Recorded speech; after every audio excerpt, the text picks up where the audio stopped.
야담 능소화를 찾아주셔서 감사합니다. 구독, 좋아요, 알림 설정 꼭 눌러주세요. 옛날 한양 김판서에게는 김도윤이라는 젊은 아들이 하나 있었습니다. 아들 김도윤은 학식이 높아 무척 촉망받는 수재였지요.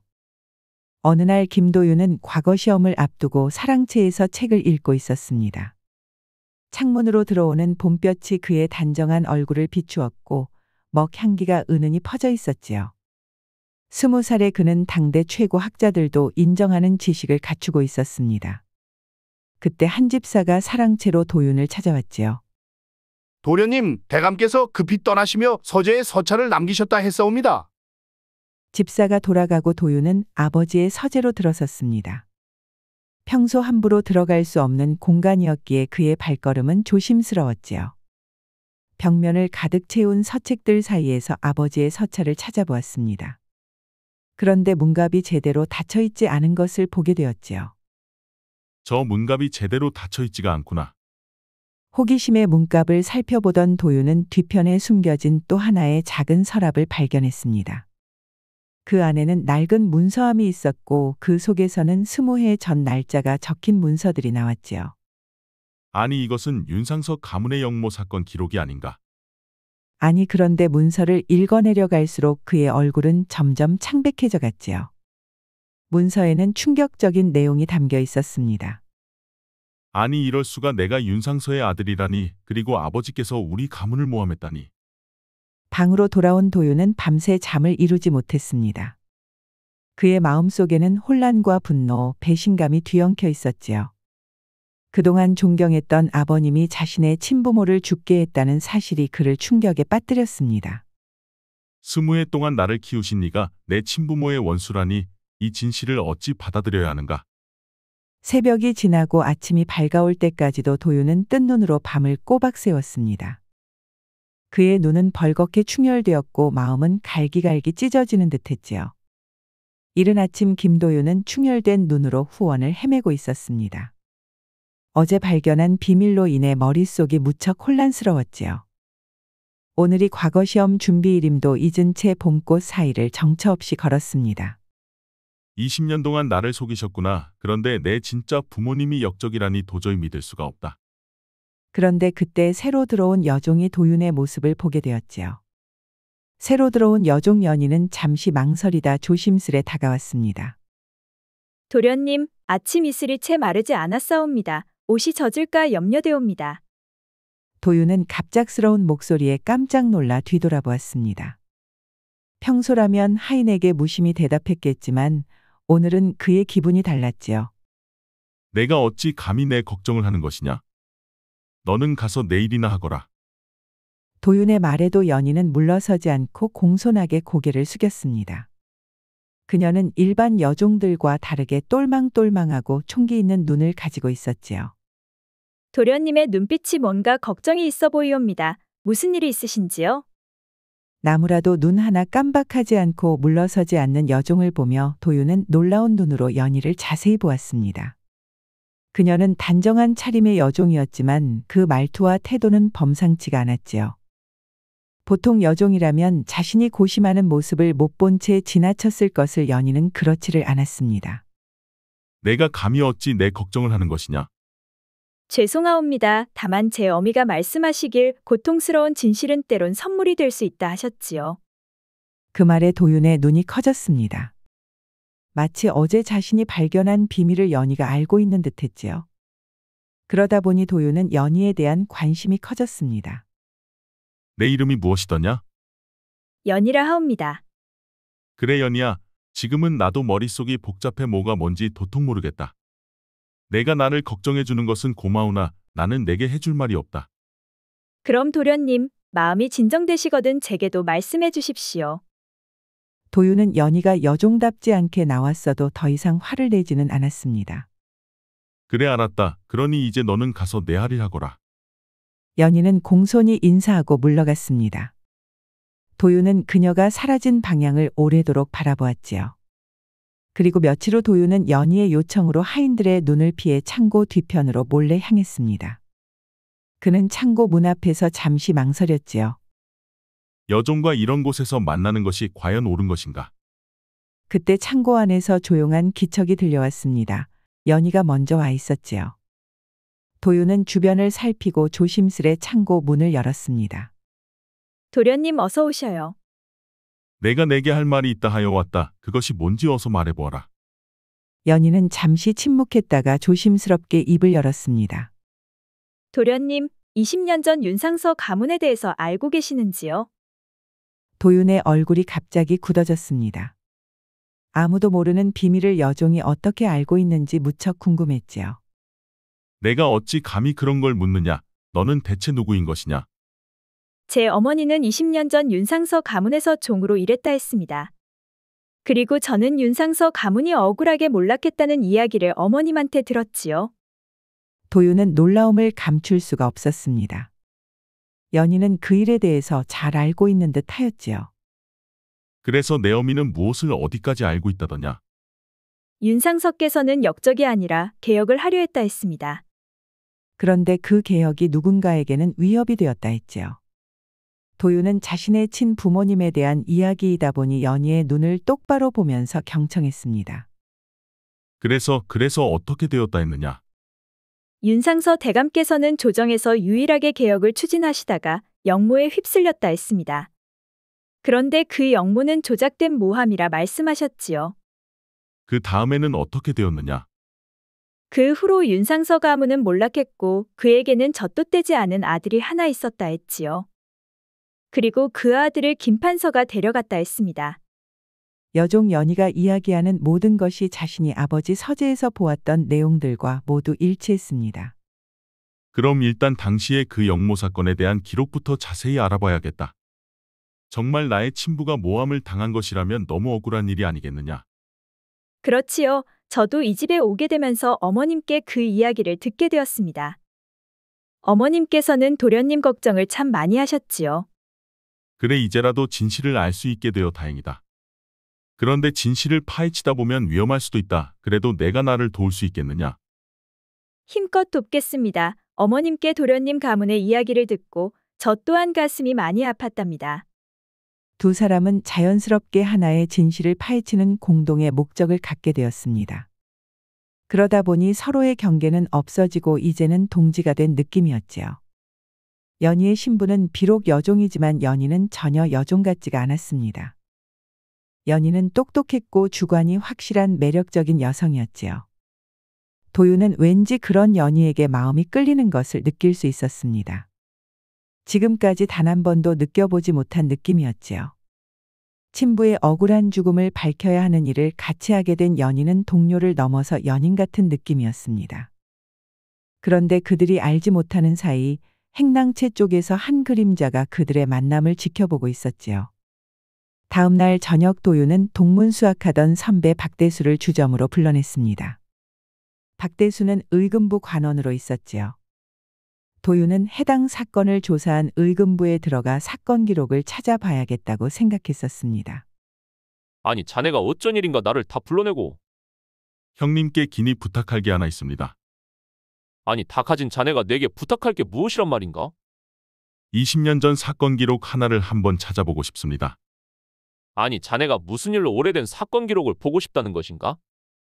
20년 전 윤상서 대감의 사건 기록을 봐야 할 일이 생겼습니다.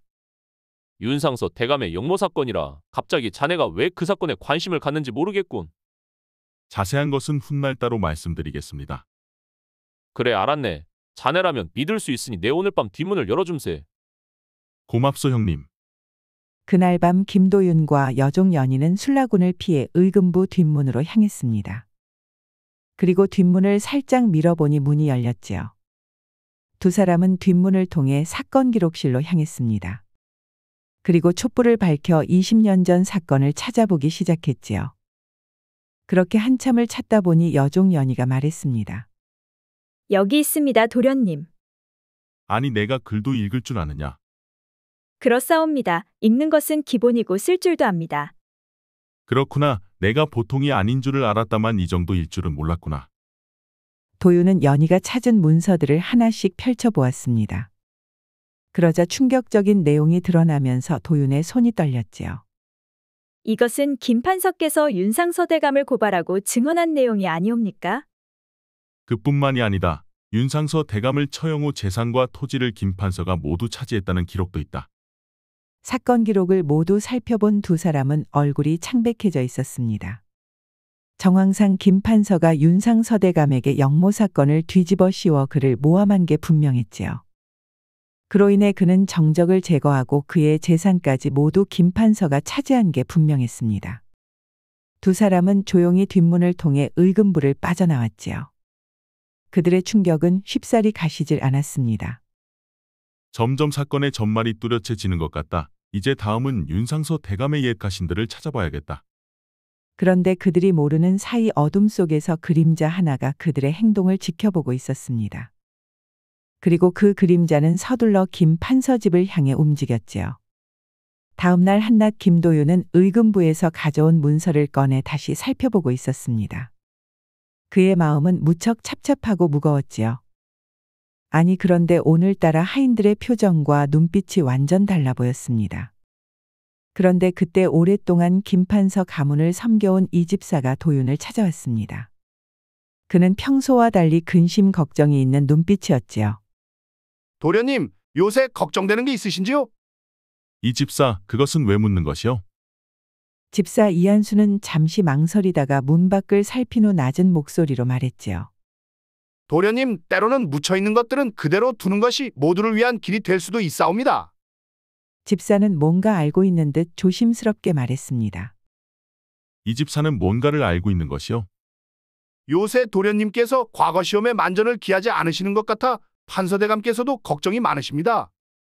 도윤은 최근 친부에 대한 영모 사건을 파헤치느라 과거 공부를 전혀 하지 못했었지요.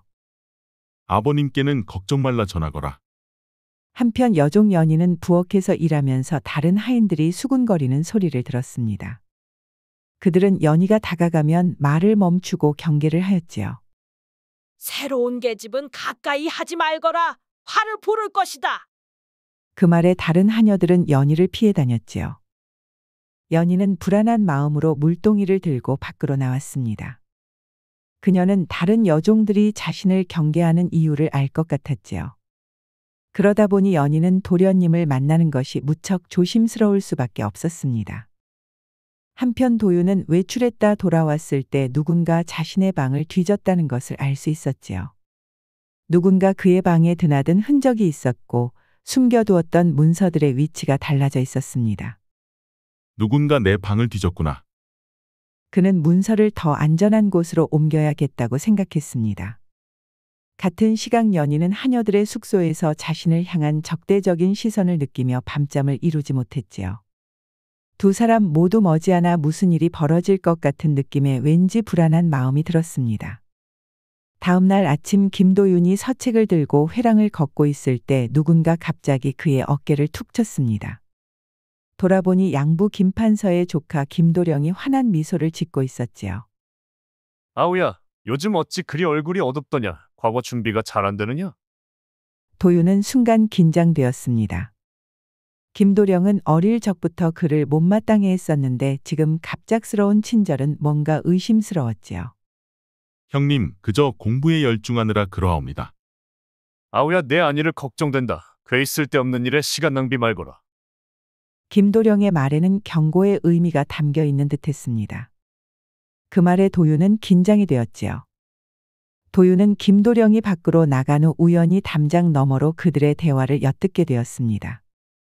김도령과 낯선 사내가 이야기를 나누고 있었지요. 그 계집은 내일 아침 일찍 데려가야 하네. 값은 이미 정했으니 멀리 남쪽 농가로 보내게. 네 도련님, 그런데 그저 하찮은 계집종 하나 때문에 이렇게까지 신경 쓰시는 이유가 있으신지요? 그 계집이 김도윤과 무언가를 꾸미고 있네. 자칫하면 내가 이 가문의 후계자가 되는데 방해가 될 수 있지. 왈패는 하품을 하며 지루하다는 표정을 지었습니다. 그는 여종을 처리하는 일과 김도령이 후계자가 되는 일에 대해서 대수롭지 않게 생각했지요. 자네는 아직 모르는군. 내가 이 가문의 적통일세. 양자 따위가 아니라. 네네, 알겠습니다. 3일로 다시 오겠습니다.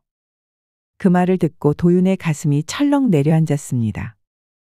그 계집은 분명 연이었고 그녀는 3일후 어디론가 팔려나갈 위기에 처한 것이었지요. 그날 오후 집으로 돌아온 도윤은 정원을 서성이며 연희를 구할 방법을 생각했습니다. 그에게 연희는 단순히 비밀을 공유한 관계가 아니라 어느새 특별한 감정을 갖게 된 사람이었지요. 연희를 이렇게 잃을 수는 없어. 어떻게든 연희를 구해야 해. 그러나 가문 내에서는 도움을 청할 사람이 없음을 깨달았지요. 이대로는 안 되겠다. 과거 친부와 친분이 있었던 조 선생님을 찾아가 봐야겠다. 그날 밤 김도윤은 몰래 가문의 담을 넘어 도성 외곽으로 향했습니다. 그의 발걸음은 급했고 연희의 안전과 친부에 대한 억울한 누명도 벗겨야만 했지요. 조 선생님은 뭔가 알고 계실지도 몰라. 아직은 더 많은 정보가 필요해. 도윤은 어둠 속에서 조 선생의 초가를 찾아갔습니다. 그는 정계에서 은퇴 후 도성 외곽에서 은거 중이었지요.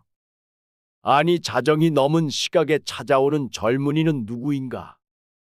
조 선생님, 저는 김판서의 자제 김도윤입니다. 급한 일로 찾아뵙게 되었습니다. 조 선생은 도윤을 자세히 살펴보고 깊은 한숨을 내쉬었습니다. 마치 오랫동안 기다려온 듯한 표정이었지요. 내 눈빛이 윤상서 대감과 많이 닮았구나. 언젠가는 내가 나를 찾아올 것이라 생각했다. 조 선생은 촛불을 밝히고 차를 내오며 도윤의 이야기를 들었지요. 도윤은 발견한 문서와 연희가 위험하다는 것 그리고 자신의 정체성의 혼란까지 모두 말했습니다. 선생님, 제 친부는 어떤 분이셨습니까? 그는 당시 왕실의 부패를 고발하려 했고 김판서를 포함한 여러 대신들이 이를 막기 위해 그를 모함했다. 그렇다면 제 아버님은 정도와 개혁을 꿈꾸던 분이셨겠군요. 그렇다. 그는 백성을 위한 정치를 꿈꾸었고 그것이 그의 죽음을 부른 것이다. 그 말에 도윤의 가슴에는 자부심과 슬픔이 동시에 밀려왔습니다. 자신의 친부모가 단순한 영모자가 아니라 정의를 위해 싸우다 희생된 인물이었다는 사실이 그를 감동케 하였지요. 이제 내가 할 일은 두 가지다. 연희를 안전하게 구하고 내 친부의 억울함을 푸는 것이다. 조 선생을 만나본 도윤은 자신을 낳아준 친아버지가 정의롭고 존경스러운 분이라는 것을 알 수 있었습니다. 그런데 다시 집으로 돌아가는 길에 그는 누군가 자신을 미행하고 있다는 것을 알게 되었지요. 도윤은 이미 양부 김판서가 모든 상황을 알고 있을지도 모른다는 생각이 들었습니다. 김도윤이 가문으로 돌아오자마자 하인들이 급히 그를 에워쌌습니다. 그들은 도윤에게 김판서가 급히 귀가하여 내실로 부르신다고 전했지요. 그 말에 도윤의 가슴이 철렁 내려앉았습니다. 도련님, 대감께서 매우 노하셨사옵니다. 어서 들어가 보시지요. 도윤은 깊은 숨을 들이마시고 내실 문을 열었습니다. 김판서는 창가에 서서 등을 돌린 채 그를 기다리고 있었지요. 밤늦게 어디를 다녀왔느냐? 그의 목소리는 차갑고 무거웠습니다. 도윤은 순간 어떤 대답을 해야 할지 고민했지요. 양부에 대한 존경심과 친부의 억울한 죽음의 진실 사이에서 그의 마음은 무척 혼란스러웠습니다. 머리가 아파 잠시 바람 좀 쐬고 왔습니다, 아버님. 도윤의 말을 듣고 판서 김한주는 천천히 돌아섰습니다. 그의 눈빛은 날카로웠지만 어딘가 불안한 기색도 보였지요. 내가 파헤치는 과거는 너 자신을 파멸로 이끌 뿐이다. 그러니 모든 조사를 중단하거라. 도윤은 양부 김판서가 이미 모든 것을 알고 있는 것 같아 깜짝 놀랐지요. 그는 양부의 눈을 마주보며 내면의 동요를 들키지 않으려 했었습니다. 무슨 말씀이신지 모르겠사옵니다. 너와 그 여종과의 관계도 알고 있다. 수일 내 그녀는 처형될 것이다. 역적의 자손과 내통한 죄로. 김 판서의 말에 도윤의 얼굴이 창백해졌습니다. 자신의 일 때문에 연희가 위험에 빠졌기 때문이었지요. 아버님 연희는 무고합니다. 그리고 진실은 결국 밝혀질 것입니다. 판서 김한주는 도윤의 반항에 놀라움을 보이다가 이내 냉소적인 웃음을 지었습니다. 그는 자신의 권력을 믿는 듯 하였지요. 내가 나를 위협하는 것이냐? 내 권력이 어디까지 미치는지 보여주마. 여봐라. 당장 도윤을 자신의 방에 감금하라. 하인들이 들어와 도윤을 붙잡았습니다. 도윤은 저항하지 않고 그들을 따라갔지요. 지금은 연희를 구하기 위해 시간을 벌어야 한다고 생각했습니다. 도윤은 방에 감금되었지만 그의 마음은 이미 탈출을 생각하고 있었습니다. 그런데 그때 방문 틈으로 작은 쪽지 하나가 밀려 들어왔지요. 누군가 쪽지를 넣어주었는데 이런 문구가 써져 있었습니다. 연희가 체포되어 관아의 감옥으로 끌려갔습니다. 그녀의 어머니가 중요한 비밀을 알고 있다고 합니다. 도윤은 쪽지를 읽고 두려움과 공포가 엄습해왔습니다. 자칫 잘못하면 연희와 그녀의 어머니가 위험해질 수 있었기 때문이었지요. 그는 어떻게든 탈출해 연희의 어머니를 찾아야 했습니다. 그리고 그날 오전 김판서가 출타하자 김도윤은 반드시 탈출할 수 있었습니다. 그리고 연희의 어머니 월선을 찾아 도성 외곽의 허름한 초가에 도착했지요. 그의 마음은 급했지만 발걸음은 조심스러웠지요. 문을 두드리자 힘없는 기침 소리가 들려왔습니다. 도윤은 조심스레 문을 열고 들어갔지요. 어둡고 좁은 방 안에는 병색이 완연한 여인이 누워 있었습니다. 누구시옵니까? 저는 김도윤이라고 합니다. 연희와 친구입니다. 병든 월선은 도윤의 얼굴을 자세히 훑어보고 놀라움을 금치 못했습니다. 그리고 감동의 눈물을 흘리며 도윤을 향해 손을 뻗었지요. 드디어 찾아오셨군요. 윤상서 대감님의 도련님. 저를 어찌 아시는지요? 저는 윤상서 대감 가문의 하녀였사옵니다. 그날의 비극을 직접 목격했지요. 월선은 힘겹게 몸을 일으켜 앉으며 이야기를 시작했습니다. 그녀의 목소리는 떨리고 있었지요.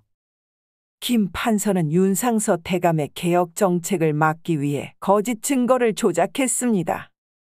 윤상서 대감님은 백성을 위한 새로운 세상을 꿈꾸셨지만 그것이 권력자들의 이익을 위협했지요. 도윤은 숨죽여 월선의 이야기를 들었습니다. 그녀는 20년 전 그날의 일을 마치 어제 일처럼 생생하게 기억하고 있었지요. 처형 직전 윤상서 대감께서는 유서와 증거 문서를 남기셨습니다.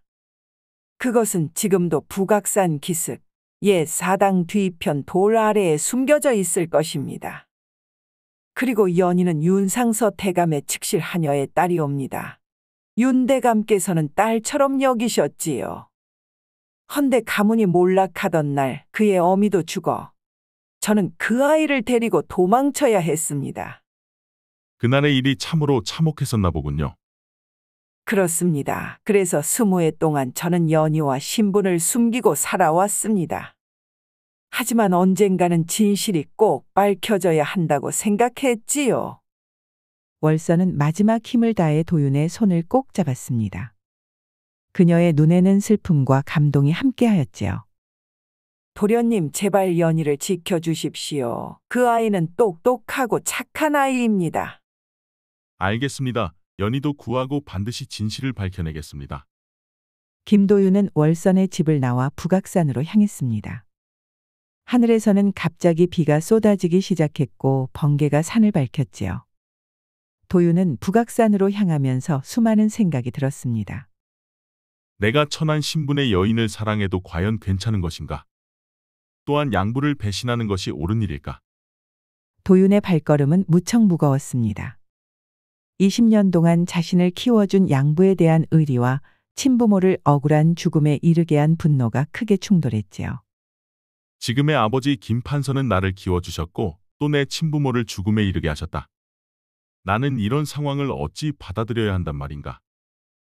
도윤은 폭풍우를 뚫고 마침내 산중턱의 오래된 사당에 도착했습니다. 그는 젖은 옷을 입은 채 사당 안으로 들어가 잠시 비를 피했지요. 그리고 시간이 흐르며 도윤은 점차 생각이 정리되어 갔습니다. 그는 사회적 관습과 신분의 굴레를 넘어 보편적 정의와 인간적 사랑의 가치를 깨달아갔지요. 내 친부는 백성을 위해 개혁을 꿈꾸다 희생되셨다. 그 뜻을 이어받는 것이 진정한 효가 아닐까. 그리고 연희의 신분이 천하다 하나 그녀 자체를 사랑하는 것이 인간의 도리일 것이다. 폭풍우가 갑자기 잦아들고 달빛이 구름 사이로 비치기 시작했습니다.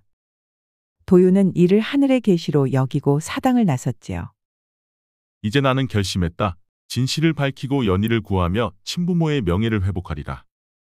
도윤은 월선이 알려준 대로 사당 뒤편으로 가서 큰 바위 아래를 살펴보았습니다. 그리고 바위 틈을 파보니 그곳에서 오래된 천에 쌓인 문서 뭉치를 발견했지요. 그것은 친부 윤상서 대감의 유서와 양부 김판서 대감이 모함한 증거였지요. 드디어 찾았다. 이것으로 진실을 밝힐 수 있을 것이야. 그런데 그 순간 갑자기 저만치서 나뭇가지가 부러지는 소리가 들려왔지요. 도윤이 돌아보니 김판서의 부하들이 그림자처럼 그를 기다리고 있었습니다. 도윤은 찾은 문서를 얼른 품속 깊이 숨겼지요. 도련님, 연희가 곧 처형된다 합니다. 김판서 대감께서 마지막으로 만나고 싶어 하십니다. 김도윤은 김판서 부하들에게 붙잡혀 저택으로 돌아왔습니다. 내실에는 김판서가 차분히 기다리고 있었지요. 너는 끝까지 나를 거역하는구나. 도윤은 침착하게 김판서를 바라보았습니다. 그의 마음속에는 분노가 일었지만 겉으론 표정 관리를 하였지요. 마지막으로 단 한 번의 기회를 주겠다. 모든 조사를 중단하고 연희와 더 이상 만나지 않겠다면 그녀의 목숨만은 살려주마. 도윤은 김판서의 제안에 분노와 절망을 느꼈습니다. 그녀는 무고합니다. 그러니 연희는 풀어주시고 모든 책임은 제가 지겠습니다. 아직도 내 고집을 꺾지 않는 것이냐. 내 고집이 그녀를 죽음으로 몰아가는구나. 연희는 이틀 후 처형될 것이다. 그리 되면 너 역시 가문에서 쫓겨날 수 있다는 것을 잊지 말거라. 저는 가문의 후계자 자리를 원한 적이 없었습니다. 다만 그저 진실을 알고 싶었을 뿐이지요. 내가 그토록 집착하는 것이 무엇이냐? 윤상서의 유서를 찾았느냐? 아직 찾지 못했습니다. 사당에 아무것도 없었습니다. 윤상서 대감의 유서는 이미 그의 옷 속에 숨겨져 있었지요. 그렇다면 너는 내일까지 내 방에 있거라. 그 후의 일은 내가 결정하겠다. 도윤은 자신의 방으로 돌아와 연희를 구할 방도를 생각했습니다. 그날 밤 도윤은 김판서 대감의 정적인 이대감의 집을 찾아가기로 마음을 먹었습니다. 자신이 가지고 있는 유서와 윤판서 대감을 모함한 증거라면 그는 크게 관심을 가질게 뻔했지요. 신락 같은 희망을 가지고 김도윤은 감시를 피해 한밤중에 탈출을 시도했습니다. 그는 방 창문을 통해 빠져나와 담장으로 향했지요. 이대감이라면 협상이 가능할 것이야. 그 협상을 통해 연희를 구해야만 해. 아니 그런데 담장 근처에 이르자 갑자기 시커먼 그림자들이 나타났습니다. 미리 매복해 있던 김판서의 부하들이었지요. 도윤은 붙잡히지 않으려 격렬하게 저항했지만 소용이 없었습니다. 도련님 저항해봐야 소용없습니다. 대감의 명령입니다. 도윤은 필사적으로 싸웠지만 여러 명의 부하들에게 둘러싸여 결국 제압당하고 말았습니다. 그 과정에서 심한 구타를 당해 피투성이가 되었지요. 부하들은 의식이 흐릿한 도윤을 말에 싣고 도성 외곽 한적한 곳으로 데려갔습니다. 그들은 도윤을 길가에 내던지고 유서를 빼앗았지요. 대감께서 도련님을 죽이라 하지는 않으셨으니 여기 버려두고 가겠소. 살든 죽든 알아서 하시오. 부하들이 떠난 후 도윤은 피투성이가 된 채 마지막 힘을 다해 도성으로 향했습니다. 연희가 처형되기 전에 그녀를 구출해야만 했습니다. 그런데 뜻대로 되질 않자 도윤의 가슴은 찢어질 것만 같았지요. 처음으로 사랑의 감정을 느낀 사람인데 그 사람이 지금 자신 때문에 목숨을 잃게 되었지요. 도윤의 입은 타들어가고 그의 심장은 불규칙하고 거칠게 뛰었습니다. 연희를 구해야만 해. 도윤은 얼마 걷지도 못하고 쓰러져 의식을 잃고 말았습니다. 육체적 고통 속에서도 연희에 대한 걱정과 자책감으로 극도의 정신적 충격을 받은 상태였지요. 벌써 동쪽 하늘이 희미하게 밝아오기 시작했습니다. 내일이면 연희가 처형되는 날이었지요. 그러니 연희를 구할 수 있는 시간은 오늘 하루밖에 없었습니다. 그런데 도윤은 의식을 잃고 쓰러져 있었지요. 그런데 그때 어둠 속에서 누군가 도윤에게 다가와 강인한 손으로 그를 번쩍 안았지요. 그는 다름 아닌 김판서 가문의 충직한 경비대장이었습니다. 20년을 기다려왔다. 이제서야 진짜 싸움이 시작된 것이야. 그는 의식을 잃은 도윤을 향해 중얼거렸지요. 도윤이 눈을 떴을 때는 산속 암자였습니다. 그리고 그의 몸의 상처는 정성스레 치료되어 있었지요. 창문 너머로는 아침 햇살이 비치고 있었습니다. 이곳은 어디인가? 그때 경비대장 한 노인이 문을 열고 들어왔습니다. 그의 손에는 약탕이 담긴 그릇이 들려 있었지요. 깨어나셨군요, 도련님. 이 약을 드십시오. 도윤은 혼란스러움을 느끼며 경비대장을 바라보았습니다. 김 판서 가문의 경비대장이 왜 자신을 구했는지 무척 의아했지요. 어찌 저를 구한 것이요? 경비대장은 깊은 한숨을 내쉬었습니다. 그리고 그는 20년 전의 일을 회상하였지요. 저는 20년 전 윤상서 대감님의 충직한 호위무사였습니다. 주인의 죽음 후 정체를 숨기고 김판서 가문에 잠입해 기회를 엿보고 있었지요. 그 말에 도윤은 깜짝 놀랐습니다. 어린 도련님이 살아계신다는 소문을 들었을 때 반드시 찾아 보호하리라 맹세했었습니다. 그러나 김판서가 이미 도련님을 양자로 삼았다는 소식에 더 오랜 시간을 기다려야만 했지요. 노인은 작은 나무 상자를 꺼내 도윤에게 건넸습니다. 그 안에는 윤상서 대감의 진짜 유서와 김 판서의 반역 증거들이 담겨 있었지요. 이것은 제가 20년간 지켜온 것들입니다. 도련님의 친부모님께서는 훗날을 대비해 2개의 문서를 각각 준비해 놓았었지요. 도윤은 경비대장의 이야기를 들으며 희망을 갖게 되었습니다. 친부모의 진정한 모습을 알게 되면서 연희를 구할 희망도 생겼지요. 연희부터 구해야 합니다. 아직 시간이 있습니다. 이 문서를 가지고 이 대감을 찾아가면 될 것입니다. 도윤은 상처에도 불구하고 일어나 준비를 시작했습니다. 그는 연희를 반드시 구해내야 한다고 다짐했지요. 김도윤은 경비대장과 함께 이 대감의 기와집을 찾아갔습니다. 그의 얼굴은 여전히 상처로 얼룩져 있었지요. 이 대감은 김판서와 오랫동안 정치적 경쟁 관계에 있는 분입니다. 하지만 조심해야 합니다. 그자 역시 자신의 이익을 중시하는 정치인입니다. 대감 이명호는 50대 중반의 당당한 체구를 가진 조정 대신이었습니다. 그는 도윤을 날카로운 눈빛으로 살펴보았지요. 내가 김 판서의 양자라고? 무슨 일로 내 집을 찾아왔느냐? 대감, 저는 사실 윤상서 대감의 친아들입니다. 김 판서가 저희 친부모를 모함했다는 증거를 가지고 왔지요. 도윤은 윤상서 대감의 유서와 증거 문서를 꺼내 이 대감에게 보여주었습니다. 이 대감은 문서를 살펴본 후 그의 얼굴이 변하기 시작했지요. 이것이 사실이라면 김 판서의 죄는 중대하다. 이 대감은 잠시 생각에 잠기는 듯했습니다. 그는 마음속으로 복잡한 계산을 하고 있었지요. 김 판서를 몰락시키면 정치적 이득을 얻을 수 있었지만 동시에 위험도 따랐습니다. 솔직히 내 입장을 말하마 나는 그동안 김 판서의 몰락을 바라왔다. 그러나 이것은 단순한 정치적 경쟁이 아니라 우리 가문의 명예에 관련된 문제이기도 하다. 대감, 지금 가장 시급한 것은 연희라는 여종을 구하는 일입니다. 죄 없는 그녀는 나 때문에 내일 당장 처형될 위기에 처했지요. 도윤의 말에 이 대감은 잠시 생각했습니다. 그리고 이내 입을 열었지요. 좋다. 대신 내가 임금을 직접 아련할 기회를 마련해 주마.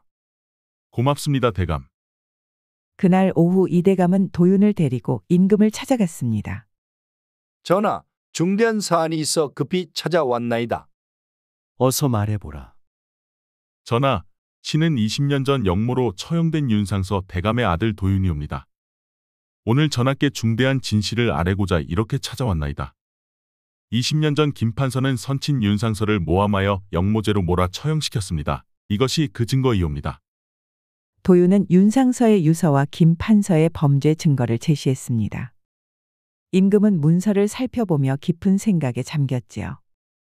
이 문서들이 사실이라면 중대한 불의가 있었던 것이로다. 김판서 그대는 해명을 해보라. 판서 김한주는 강력히 부인했습니다. 그러나 증거가 명백해지자 그는 변명을 시작하였지요. 전하, 그때는 나라의 안위를 위한 불가피한 선택이었습니다. 임금은 깊은 한숨을 내쉬었습니다. 그리고 그는 대신들과 신중하게 증거를 검토한 후 짧은 논의를 거쳤지요. 이 증거들은 명백하다. 김판서를 파직하고 그를 유배에 처하노라. 그리고 억울하게 모함을 당한 윤상서의 명예를 회복시키겠노라. 성은이 망극하옵니다, 전하. 그제서야 도윤은 안도의 한숨을 쉬었습니다. 친아버지의 명예가 회복된 것도 있었지만 연희를 드디어 살릴 수 있었기 때문이었지요. 하루만 늦었어도 연희는 죽음을 피할 수 없었습니다. 도윤은 왕의 명령서를 들고 말 타고 옥사로 달려갔습니다. 당장 연희를 방면하란 오명이요.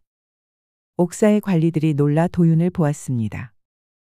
그러자 도윤은 왕의 명령서를 직접 보여주었지요. 이 여인은 무고하다. 지금 당장 풀어주라는 주상전하의 어명이시다. 옥사 관리들은 어명으로 작성된 문서를 보고 연희를 석방했습니다. 도윤은 옥사 밖으로 나오는 연희를 보고 달려가 벌하고 안았지요. 그의 눈에는 눈물이 흐르고 있었습니다. 연희가 잘못될까봐 노심초사하였었지요. 어디 몸성한 곳은 없느냐?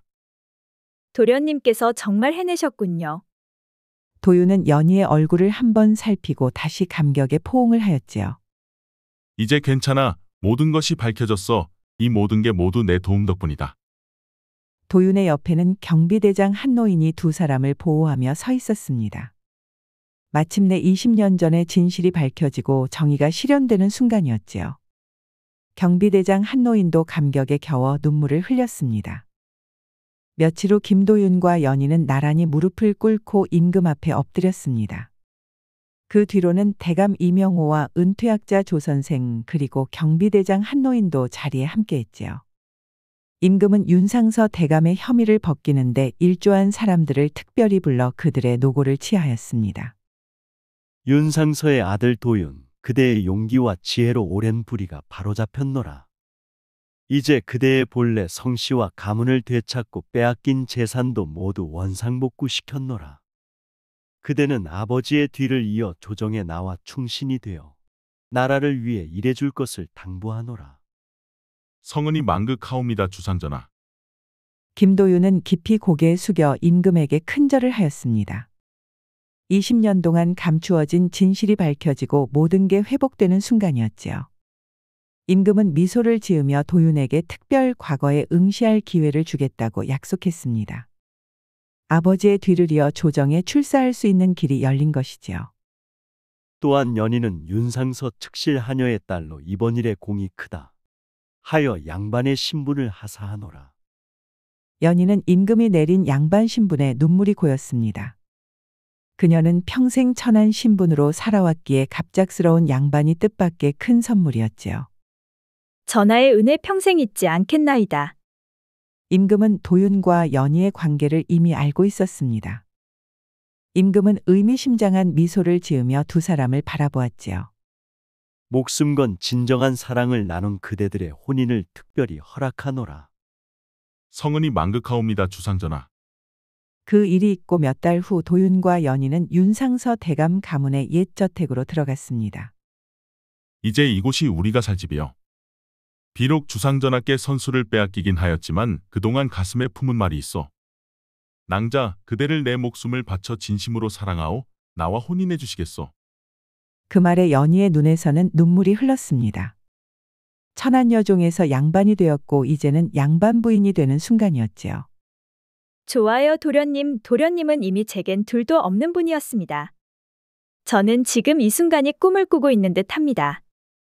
평생을 약속한 두 사람은 길고 긴 포옹을 하였습니다. 멀찍이서 이를 지켜본 경비대장 한노인은 옷소매로 눈물을 닦고 있었지요. 자신이 모셨던 분의 자제가 훌륭히 자라 아버님의 명예를 되찾고 평생의 짝을 만났으니 그는 기쁘지 않을 수가 없었습니다. 그로부터 한 달 후 두 사람은 성대한 혼례를 올렸습니다. 그리고 신혼 첫날 밤 두 사람은 첫사랑을 나누었지요. 너무 아파요. 미안하오, 내가 경험이 없어서 그만. 아니, 경험이 있었으면 안 되죠. 아, 그런 것이요? 너무 세게 하지 말고 살살 좀 해봐요. 아파 죽겠네. 살살 하려고 노력하고 있어. 잠시만 참아보시오. 혼인 2번만 하면 내 머리털이 나만하질 않겠어요. 도윤은 연희의 족두리를 벗기려는데 족두리에 머리카락이 끼어 영 빠지질 않았지요. 도윤은 등줄기에 땀을 뻘뻘 흘리며 연희의 족두리를 벗기고 있었습니다. 아무튼 두 사람은 결국 첫날 밤을 성공하긴 하였답니다. 그리고 도윤은 과거에 급제하여 아버지의 뒤를 이어 조정에 출사를 하였지요. 학식이 뛰어난 도윤은 조정에서도 가장 우수한 인재였습니다. 도윤은 경비대장 한노인을 아버지처럼, 연희를 데려다 키워준 월선을 어머니처럼 모셨습니다. 모두가 아버지 윤상서 대감을 위해 헌신하고 희생한 분들이었지요. 연희는 도윤의 손을 꼭 잡았습니다. 고마워요, 서방님. 제 어머님과 다를 바가 없는 월선을 진정으로 어머님처럼 챙겨주시니 이몸 몸둘바를 모르겠습니다. 그분이 있었기에 그대가 있었던 것이 아니요. 그러니 내게는 어머님 같은 분이지요. 그렇게 모든 게 회복된 가문은 행복한 삶을 살았습니다. 아니 저 하찮은 종년이 이제 양반이 되어 상전이 되었으니 이제 나는 죽었구나. 이를 어찌하면 좋을꼬? 내 이럴 줄 알았으면 그때 모질게 굴지 말았어야 했어.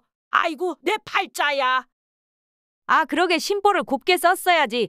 어쩌자고 사람을 무시하고 함부로 대했단 말이오. 이게 다 자업자득이요. 옛말에 행물만보 좌무리신이라는 말이 있습니다.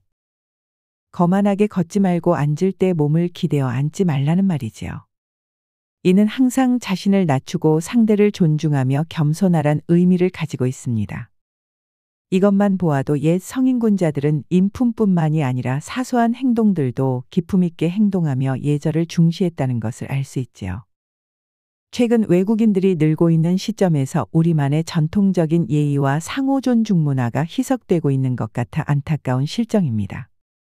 위 이야기 속에서도 상대를 존중한 자와 그렇지 않은 자의 운명이 극명하게 갈리는 것을 알 수 있었던 것 같습니다. 우리 이야기가 재미있으셨나요? 구독과 좋아요, 알림 설정 꼭 부탁드립니다. 다음 이야기도 재미있는 이야기가 많으니 다른 영상도 재미있게 봐주세요. 그럼 여러분 모두 오늘도 행복하고 즐거운 시간 되세요.